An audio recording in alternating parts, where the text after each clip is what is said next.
The frost still comes early up here, first week of October most years, sometimes late September if the wind swings down from Quebec, and the grass on this ridge turns the color of a age-old dollar bill overnight. I'm 78 now, and I still come up here most mornings before my knees tell me not to, just to stand where the mill truck used to back in and dump. The truck's still here, if you want to call it that. A 1951 International, rusted down past recognition, sitting where it died sometime in the 70s, tires long gone, box full of what looks like dirt but isn't. It's 40 years of apple pulp gone to black earth, packed down hard as a church floor. Nobody hauls it off because nobody remembers why it matters. I remember. I remember because I'm the only one left who was standing on this ridge in November of 1958 when it did. 60 acres, this place. Rock and slope and thin dirt. Washington County dirt. The kind that breaks a plow blade before it breaks itself. My grandfather worked it, and before that his people worked it, and none of them ever got rich off it, and I don't believe any of them expected to. It was hill ground. Everybody in 3 towns called it that. Hill ground, meaning good for nothing but taxes and heartache. The Millbrook Cider Mill sits a mile and a half down the road, other side of the creek, and for 12 years running they used this exact spot, this exact patch of rock I'm standing on right now, to dump their pomace. The mash left over after they pressed the cider out, bruised pulp, skins, seeds, the whole wet stinking mess of it. My grandfather let them do it for free, no charge, in exchange for not paying rent on the ridge ground they weren't using anyway. Started in 1946, went on till the year I'm fixing to tell you about, and past it too, though the terms changed some. Everybody called this ground worthless. The county did, the bank did. A man at the Washington County Farmers Bank told me that himself, sitting behind his desk, in words I haven't forgotten in 40 years, and won't forget in whatever's left of my life. Worthless ground, dumping ground, a place to pile what a business didn't want. I want to tell you what 50 turkeys did to that word. 50 birds, one autumn, fed on what a mill was paying nothing to throw away. And by the week of Thanksgiving that same year, men were driving up this road past a co-op that had laughed me out of Greenwich, looking for birds nobody there would sell them. But to tell it right, I have to go back to a Tuesday in April, 3 weeks after my grandfather's funeral, when I was 18 years old and had $40 to my name and a banker across a desk telling me to sell before the snow melted twice more. The bank sat on the corner of Main and Church in Greenwich. Brick front, gold letters going thin at the edges. Washington County Farmers Bank, EST, 1911. And I remember the door had a bell on it that didn't ring so much as clank, like it too had given up expecting good news to walk through. I wore my grandfather's coat because it was the only one without holes at the elbow. The banker's name was stitched nowhere I could see, but a plaque on his desk said H. Voss, and he didn't stand when I came in, just gestured at the chair across from him the way you'd point a dog toward a doorway. He had a paper already waiting. That's the part I remember clearest, not what he said first, but that the paper was already sitting there, squared to the edge of the blotter, like he'd known I was coming before I did. $86. Spring taxes, due April of '59, and he tapped the number twice with one finger, the way a man taps something he expects you to be too slow to read yourself. 60 acres of shale and slope, he said. Half of it a mill's been dumping garbage on since before you could walk. You want my advice, son? You sell it to Millbrook outright, take what they'll give you, and go find honest work somewhere that isn't going to break your back for nothing. I told him I had $40. He said that was $40 closer to nothing than 60 acres of rock was. There's a particular quiet that comes over a room when a grown man has already decided you're finished before you've said a word in your own defense. And I sat inside that quiet a good long moment, listening to a clock somewhere behind him tick through it like it had somewhere better to be. I asked him what happened if I didn't sell. He leaned back, told me the county didn't forgive taxes for grief, and that he'd seen boys my age try to hold ground bigger men had already let go of, and none of them were farming come the next Christmas. He said it kindly, is the strange thing, not cruel, just certain, the way a man is certain about whether he's watched turn the same way 40 years running. I said I'd think on it. He said there wasn't much time left to think. Outside, the bell clanked again behind me, and the street was doing its ordinary Tuesday business. A truck idling outside the feed store, 2 women talking on the steps of the Grange Hall, none of it slowing down for the fact that I'd just been told, plainly, by a man paid to know these things, that what my grandfather left me was a number Harlan Voss had already rounded down to nothing. I walked the 4 miles home instead of waiting on a ride, because I needed the time more than I needed the rest, and because a truck ride meant talking to whoever was driving, and I didn't have it in me that Tuesday. Route 40 was empty the way it gets in late November. The maples stripped down to their arguments, the light going that flat pewter color that means frost by 6. I could smell the mill before I could see the ridge, that sweet rot smell, apple gone to vinegar and sugar, and something almost like bread, a smell I'd grown up inside of the way you grow up inside your own name, not noticing it until somebody else wrinkles their nose. The ridge came up on my left about a half mile from the house, 60 feet of scrub oak and glacial rock my grandfather always said wasn't worth plowing, and wasn't worth much of anything, except holding the rest of the farm up out of the creek bottom. Millbrook Cider Mill had been dumping their pomace there since 1946. The mash, and the bruised culls and the skins, whatever came out the back end of the press that wasn't good enough for vinegar.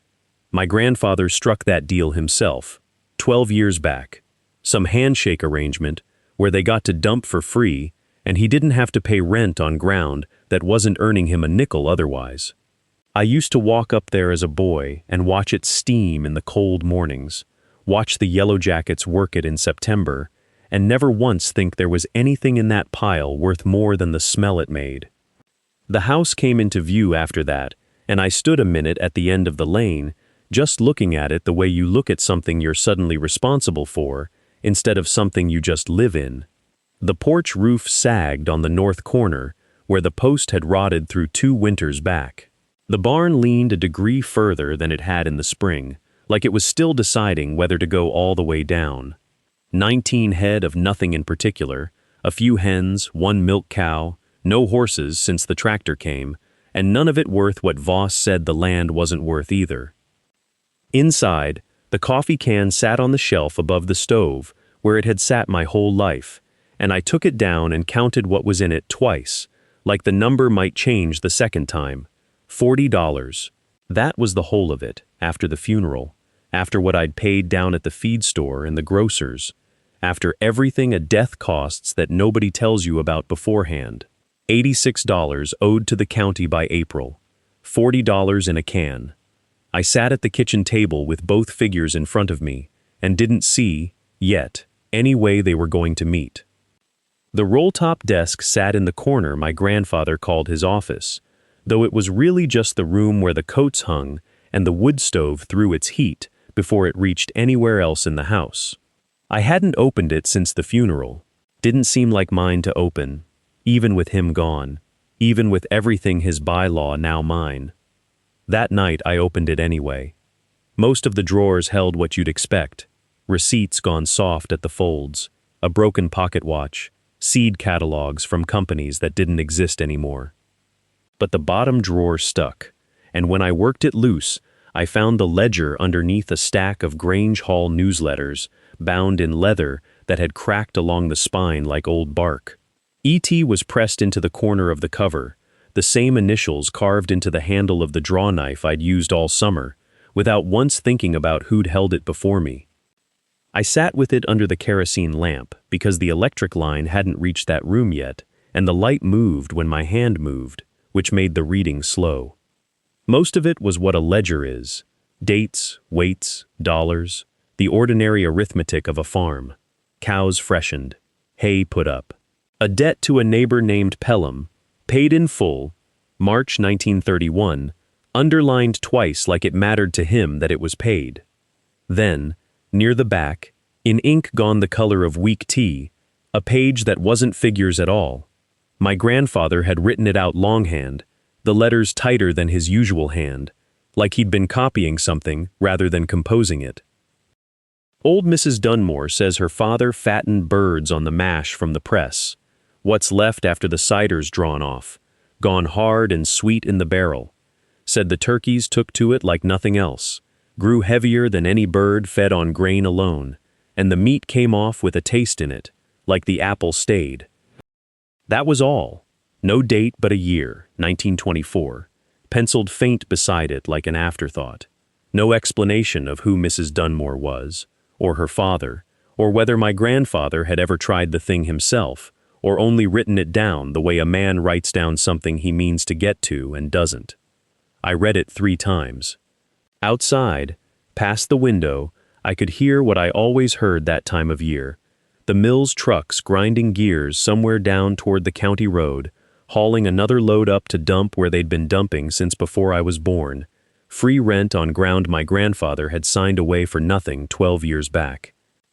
I looked at the coffee can on the shelf, looked at the ledger, did the arithmetic again, the way you check a sum you already know is wrong, hoping this time it comes out different. It didn't. But something in that page had snagged in me the way a nail catches cloth, small, and not letting go. I drove the 6 miles into Greenwich on a Wednesday morning, the 19th of November, by the truck's odometer of days I'd counted without meaning to, because that's what a man does when he's got $86 owed and 40 in a coffee can and a plan built out of a dead woman's name in a dead man's ledger. The co-op sat on Main Street with its loading dock out back and its office up front, smelling like it always did, burlap and linseed oil, and the particular must of a building that never quite dried out between seasons. Ordell Ferris ran the counter that year, and there were 2 other men leaned against the feed sacks the way men lean when they've got nowhere pressing to be, and I told them what I wanted. 50 polts if the hatchery in Cambridge could get them to me by June. Cracked corn on account, if they'd extend it. And could they put my name down for the Thanksgiving buyer sheet, same as they did for the Hollenbecks and the Pruin place, so when people came asking after birds in November, they'd hear mine listed too. Ferris asked what I meant to feed 50 turkeys on, out on that ridge of mine, with the ground what it was. I told him. Fermented apple pulp cut with corn, off the mill dump. The quiet that came after wasn't quiet at all. One of the men against the sacks let out a laugh that had no meanness in it exactly, just the plain surprise of a man hearing something foolish said out loud in daylight. Ferris himself didn't laugh, but he set his pencil down the way you set down a tool you've decided you won't need. He said something about rotted mash and sick birds, about how a man could ruin 50 poults inside a month, feeding them off garbage a cider mill couldn't even find a use for itself. He said it kindly enough, the way you'd tell a boy not to touch a stove twice. I said I had it written down, an old note, that it had been done before. He asked by who. I said a family name, Dunmore, out of the 20s. He shook his head like the name meant nothing to him, because it meant nothing to anyone anymore, and maybe it never had meant much even then. 1 line in a dead man's hand, no more solid than smoke. They took my order for the corn on credit, grudging but willing, because credit was credit, and my grandfather's name was still good for that much at least. But the buyer sheet they wouldn't touch. Ferris said he couldn't, in good conscience, send buyers up to a farm feeding birds off mill slop, said it'd reflect poorly on the co-op, same as on me, and the other men nodded like that settled something. I drove home with the order slip on the seat beside me, and the ledger's page still sitting in my head, that 1 line about the meat coming off with a taste in it, like the apple stayed.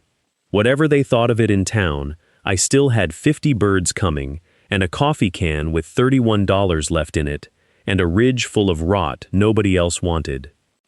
The old man down the road caught me at the mailbox 2 days later, Thursday, the 9th of October by then, frost already whitening the low ground before 9 in the morning.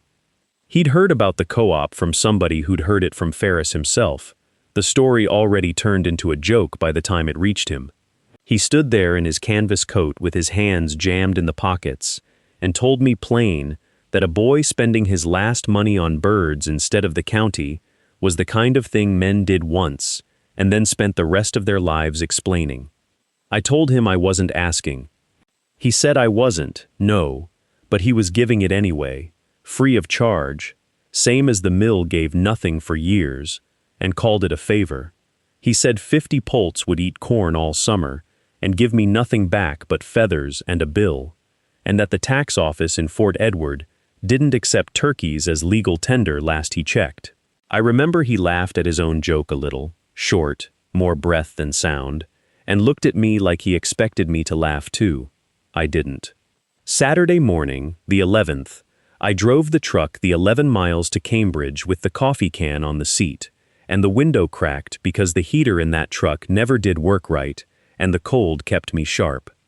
The hatchery sat off Route 22, a low building with wire pens out back and a smell of mash and ammonia that got into your clothes and stayed there through supper.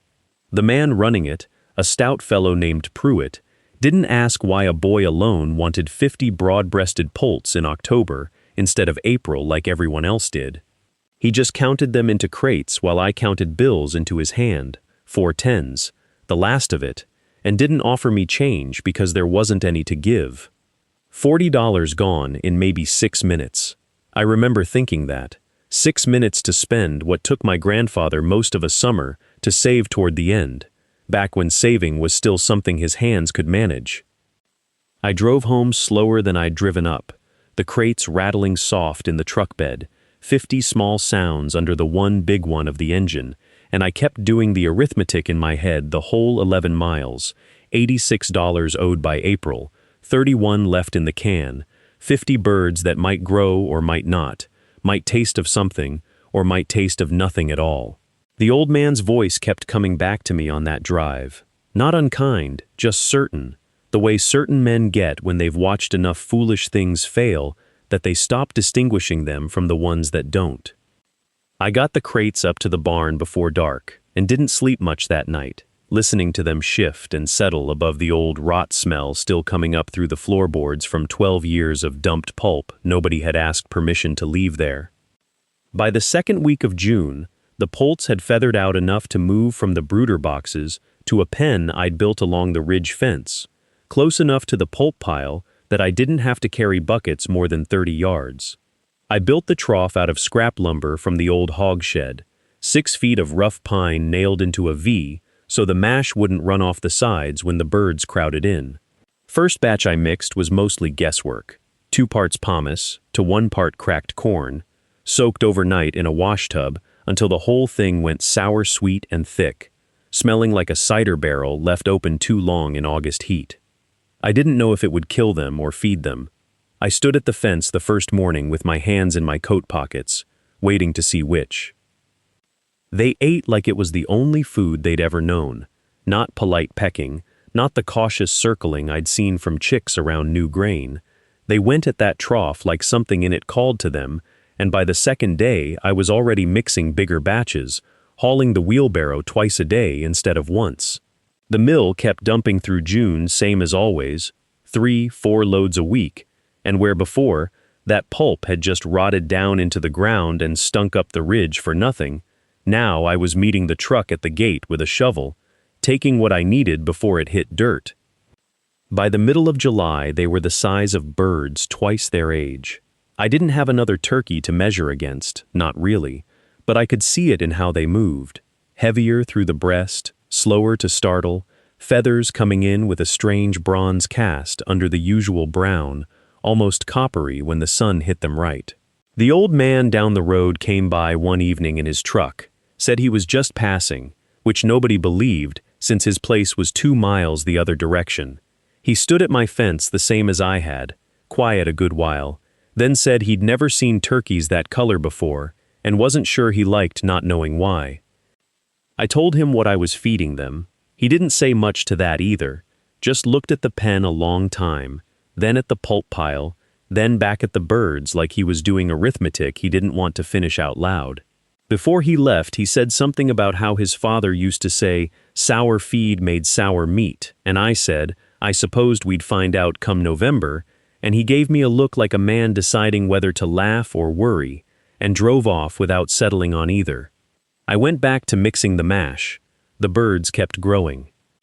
September came in dry that year, the kind of dry that cracks the mud along the creek bed into plates you could lift whole, and by the second week of it, those birds had gone from big to something I didn't have a word for yet. I'd raised turkeys before, watched my grandfather's flocks come up over the years, and I knew what a good bird looked like at 4 months. These weren't that. The toms especially had a spread to them across the back that made the pen look smaller than it was, like the fence had shrunk instead of the birds growing into it. I was feeding twice what I'd budgeted for corn alone, but the pulp kept the cost down enough that it balanced, and I wasn't sleeping much for watching the weather and the feed both. The old man down the road stopped believing it was accident sometime around then, or at least stopped pretending he didn't care. He started walking the ridge with me some evenings, not saying a whole lot, just watching how I mixed the mash and how the birds came to the trough like they'd been trained to a bell. On the 14th, a Sunday, he brought over a bird his daughter-in-law had dressed, not one of mine, one of his own, ordinary stock, and set it beside a young tom I'd culled early for a bad leg, and we roasted both in my grandmother's oven that still worked off the wood stove, even with the electric lines strung 2 years prior. We ate at the kitchen table with the lamp turned low to save the oil, and he cut into mine first, out of some idea of manners I never asked for, and chewed slow the way men do when they're deciding whether to say something true or something polite. He didn't say either right away. He cut a second piece, ate that too, and only then set his fork down and said he'd never had a turkey taste like that in 60-some years of eating them, and he'd eaten plenty. Said there was a sweetness in it that didn't belong to turkey, more like something you'd find in a ham somebody'd smoked with fruit wood, or a duck fed on someone's orchard drops. He looked at me like he wanted an explanation I couldn't give him, beyond fermented pulp and corn and thyme, and when I gave him that anyway, he just shook his head slow and said his father'd been wrong about sour feed, at least this once. He didn't apologize for doubting me. I didn't ask him to. We sat there a while longer with the lamp burning down and the birds quiet out in the dark, and I remember thinking that if one old man who'd farmed longer than I'd been alive could be surprised like that at my kitchen table, there might be others out past the county line who'd feel the same, come November. It didn't happen all at once. That's not how word moves in a county like that. It moves through a Grange hall on a Tuesday night, through a diner counter on a Thursday morning, through a woman at the feed store telling another woman something her husband told her, half remembered, half improved.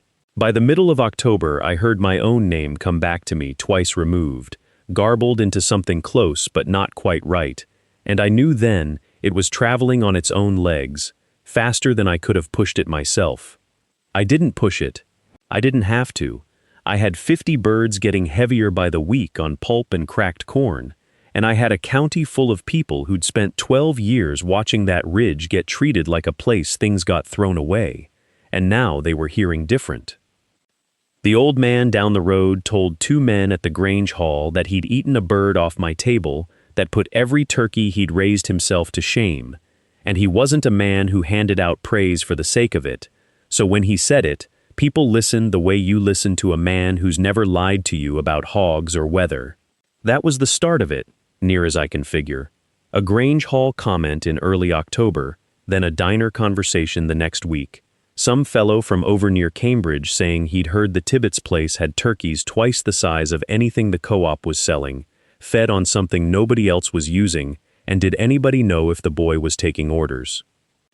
By the 3rd week of November, I wasn't hearing my name attached to the word turkey anymore. I was hearing the two put together like they'd always belonged that way, the Tibbetts bird, like it was a breed, instead of a boy, with 50 poults and a busted ledger full of somebody else's old notes. Men would ask after it at the co-op counter in Greenwich, the same counter where a man had laughed at fermented mash back in June, and the fellow behind that counter would have to admit he didn't carry it, never had, and send them 14 miles up the county road to a farm he'd told me himself wasn't worth the gas to drive to.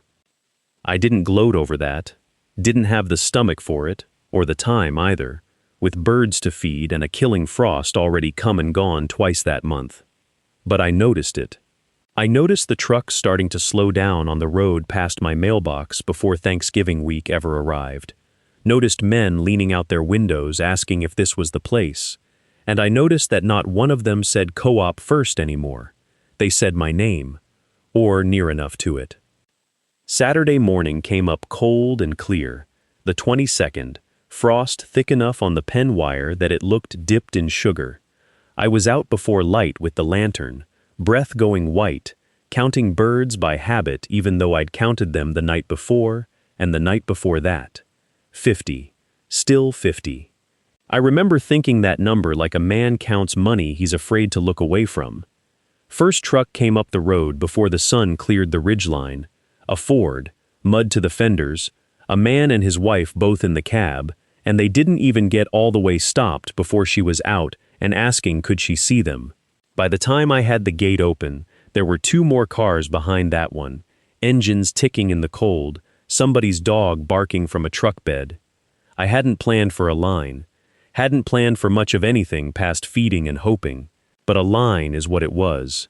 Cars pulled half onto my frozen grass, men standing with their hands in their coat pockets, women with pocketbooks already open, and me with a hanging scale I'd borrowed off the old man down the road, weighing birds by lantern light that gave way slow to gray daylight and then to a hard, bright morning. 22 cents a pound. I'd set that number myself, penciled it on the back of the ledger, no idea if it was fair or foolish. Nobody argued it. That's the thing that stayed with me. Nobody so much as blinked at the price. They just wanted the bird. Wanted to know, was this the one raised on the cider mash? Was this the Tibbetts turkey? And I'd say yes, and write the weight down, and take the cash, and make the change out of a cigar box I'd emptied of nails the night before. By 9 o'clock, I'd sold 11. By 10, 26. The old man down the road came up around then, stood at the fence with his arms crossed, the way he always did. But he wasn't saying anything doubtful anymore. He was just watching, the way a man watches weather turn in his favor after he'd bet against it. Noon bells hadn't even rung at the Presbyterian church down in the hollow when I weighed the last bird, a big tom, near 31 pounds, and handed it over to a woman from Fort Edward who paid in dollar bills soft as cloth from handling. Then the pen was empty. Just wire and frozen ground and feathers caught along the fence bottom, and me standing there in my grandfather's coat with a cigar box so heavy with silver and paper it pulled at my arm different than it had that morning. I didn't know yet what that money added up to. I hadn't let myself count it standing there in front of everybody.